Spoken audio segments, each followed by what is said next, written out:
सोने की चिड़िया कहा गया, वरना किसी को सोने की चिड़िया नहीं कहा गया। इसका कारण क्या है कि भारतीय को सोने की चिड़िया क्यों कहा गया? देखा जाए तो रूस बहुत पैसे वाला देश है, अमेरिका बहुत पैसे वाला देश है, चीन बहुत पैसे वाला देश है, और भारत के अंदर खाली डिब्बा खाली बोतल ले लो मेरे यार, कुछ भी नहीं है। लेकिन इस भारत देश को फिर भी सोने की चिड़िया क्यों कहा गया?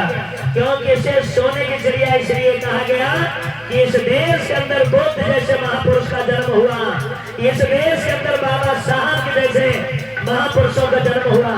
और दूसरी बात है, वही भारत देश है जिस देश के अंदर कोहिनूर हीरा था, कोहिनूर, बाकी किसी देश के अंदर कोहिनूर हीरा नहीं था। लेकिन इस देश के अंदर संगठन नहीं हो पाया। वह चीज अलग की है कि तुम्हारा हीरा भी यहाँ से चला गया, क्योंकि हम लोग देवी देवताओं की मनौती मनाते रहे।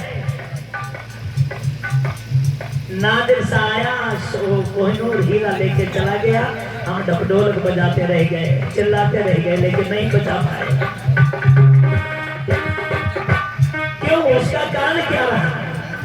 कारण ये रहा कि इस देश के अंदर कभी भी संगठन नहीं हो पाया। आज भी देख लीजिए, भैया भैया को खाए चला जा रहा है, बाप बेटा को खाए चला जा रहा है। इस देश के अंदर कभी संगठन ना हुआ तो आगे चल पता नहीं हो पाएगा या नहीं हो पाएगा, संगठन की वजह से।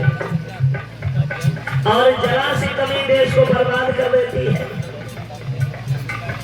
ये समय तुम्हारे देश के अंदर अकबर का शासन था।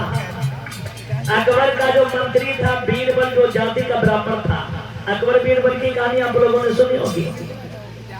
महाराज अकबर जो थे उनका मंत्री था बीरबल, जाति का ब्राह्मण था।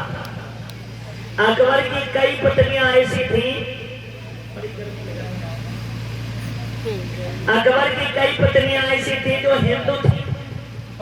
एक पत्नी थी जिसका नाम जोधाबाई थी, वो ठाकुर थी। एक बार जोधाबाई पूजा कर रही थी,